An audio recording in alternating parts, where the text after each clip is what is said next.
Sore hari ini, Kamis 4 Juli 2024 merangkum dua berita pilihan, antara lain Wapres Maruf Amin sebut kasus asusila Hasyim Asyari mencoreng citra KPU, hingga berita Muhammad Afifuddin ditunjuk sebagai PLT Ketua KPU.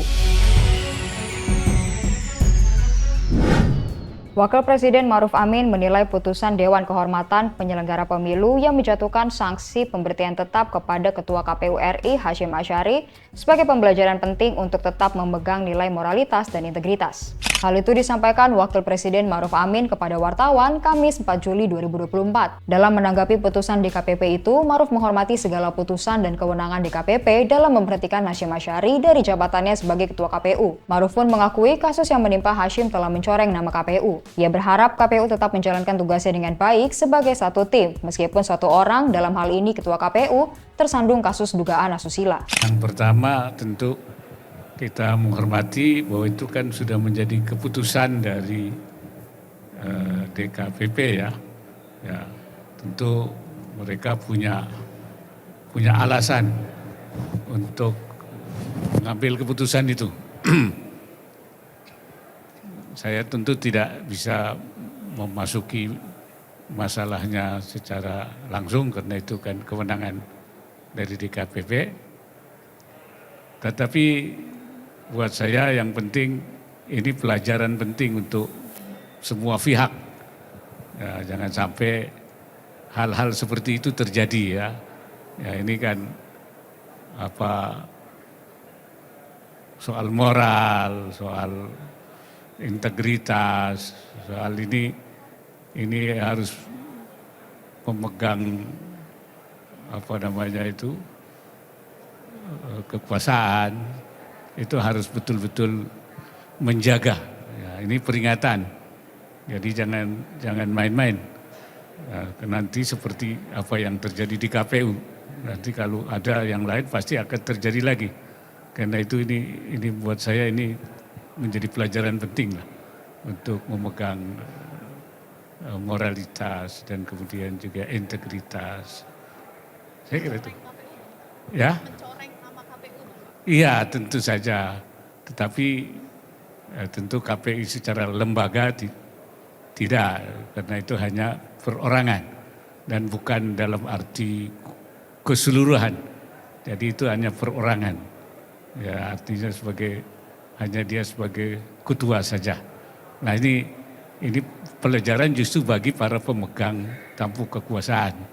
Ya, saya harap lembaganya tidak. Dan nanti pilkadanya bisa berjalan dengan baik, saya kira.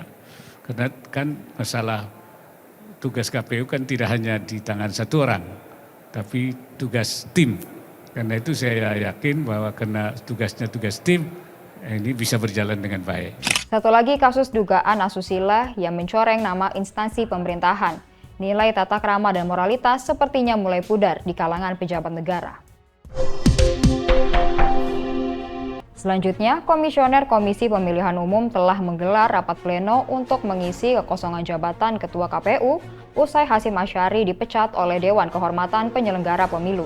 Hal itu disampaikan Komisioner KPU RI Agus Melas di kantor KPU RI Kamis 4 Juli 2024. Hasilnya, KPU menetapkan Komisioner KPU yang juga Ketua Divisi Hukum dan Pengawasan KPU RI Muhammad Afifuddin menjadi pelaksana tugas Ketua KPU RI. Melas mengatakan proses penetapan PLT Ketua KPU ini merujuk pada Peraturan KPU Nomor 5 Tahun 2022 tentang tata kerja Komisi Pemilihan Umum, Komisi Pemilihan Umum Provinsi, dan Komisi Pemilihan Umum Kabupaten Kota. Sudah memutuskan secara bulat, kami bersepakat untuk memberikan mandat kepada Pak Muhammad Afifuddin untuk menjadi pelaksana tugas dari Komisi Pemilihan Umum dalam Ketua Komisi Pemilihan Umum untuk melakukan tugas-tugas organisasi sampai dengan nanti dipilihnya Ketua KPU secara definitif.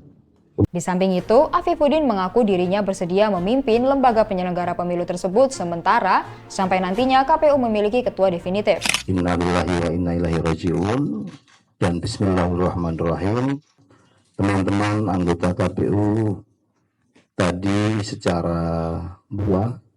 secara sepakat memberikan mandat kepercayaan ke saya untuk menjadi pelaksana tugas Ketua KPU Republik Indonesia.